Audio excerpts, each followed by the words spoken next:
అంటే seventh lord 12th హౌస్‌లో ఉండడం, 12th లార్డ్ 7th హౌస్‌లో ఉండడం. ఇలా ఉన్నప్పుడు కూడా తరచూ మిస్‌అండర్‌స్టాండింగ్స్ అనేవి ఎక్కువ వస్తూ ఉండడము. ఇద్దరి మధ్య బాండింగ్ అనేది స్ట్రాంగ్‌గా ఉంటుంది కానీ, చిన్న విషయాలు కూడా ఎక్కువగా ఊహించుకోవడం, అపార్థం చేసుకోవడము ఇలాంటివన్నీ కూడా చోటు చేసుకుంటూ ఉంటాయి. దాని మీద వారు ఎక్కువగా కసరత్తు చేయాల్సి ఉంటుంది మ్యారేజ్ అయిన తర్వాత.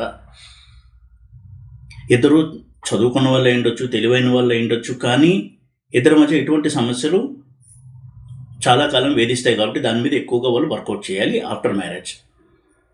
అలాగే సెకండ్ హౌస్‌కి, 7th హౌస్‌కి రిలేషన్.